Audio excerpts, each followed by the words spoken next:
আসসালামু আলাইকুম, কেমন আছেন সবাই? প্রতিবারের মতো এবারও একটা খুবই সুন্দর একটা ভিডিও নিয়ে আসলাম।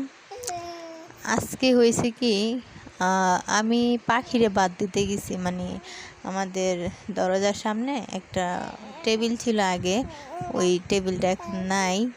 পরে এখন একটা বস্তা আছে, এটার উপরে প্রত্যেক দিন আমরা পাখিরে ভাত দিই। বাইরের পাখিগুলো এটা খায়, যেহেতু আমাদের বাড়িতে গাছালি আছে অনেক, তাই পাখিও আছে। ভাত দিতে গেছি, যে দেখি একটা পিচ্ছি জাম নিতেছে। কিছুক্ষণ আগে আরও 2-3টা পিচ্ছি ছিল, জাম নিতেছে। পরে আমি বললাম, এই দাঁড়াও, জাম কি পাকছে? মানে জাম যে পাকছে সেটা আমরা বাড়ির কেউ জানি না, কিন্তু বাহিরে পোলাপাইন আইসা নিয়ে যায় টোকাইয়া। তা আমি বলি, কাঁচা জাম ওরা খায়, কাঁচা জাম কি খাইতে ভালো লাগে? তা আমি আসছি সকালে ছাদে কাপড় রোদ্রে দিতে, হঠাৎ করে তাকাই দেখি গাছে জাম পাকছে। মাশাআল্লাহ, অনেক জাম পাকছে। মানে আমরা জানি না যে এত জাম পাকছে। পরে আমি বললাম, তো কিছু জাম আমি পারি। তারপরে কিছু জাম পারলাম, পায়রা এখন আসতে নিছি। পরে দেখি কি একটা পেয়ারাটা অবশ্য দেখছি যে তো কাপড় রোদে দিয়ে এটা চোখে পড়ে, জামটা চোখে পড়ে নাই। জামটা আজকে পড়লো। জাম গাছের ছাদের এখানে জাম পাড়তে গিয়ে লেবু গাছটা সাথেই, মাশাআল্লাহ এত সুন্দর ঘ্রাণ। আপনারা কিন্তু ভিডিওতে দেখছেন যে আমি লেবুটা ধইরা দেখাইছি। পরে আসছি ঘরে, পরে আমার ছেলেটা জাম দেখা, মানে ও তো ছোটো মানুষ, যা দেখে তাই মনে করে নেওয়ার জন্য অস্থির হয়ে যায়।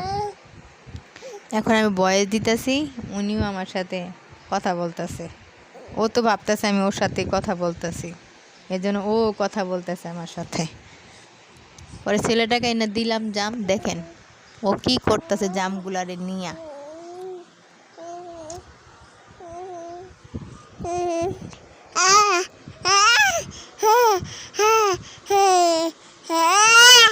জাম খাবা?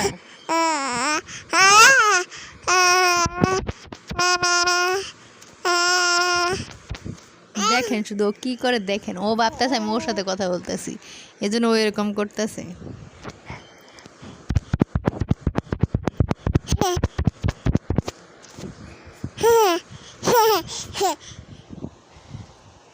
একবার জামগুলার ঢালে নিচে, আবার কি করে দেখেন। আমার মেয়ে টানতেছে ওর কাছ থেকে। আমি বল, তুমি সরো, আমি নেই। কারণ ও ছোটো মানুষ, ও তো জামগুলো নিতে গিয়ে সব গালাইয়াই ফালাই দিব। আমার ছেলেটা দেখেন করতেছে এটা কি। পর ওর মুখে আবার একটু জাম দিছিলাম। বড় মেয়েটা বলতেছে মুখে একটু জাম দেওয়ার জন্য। জাম দিলে চোখগুলোর যে কি করে।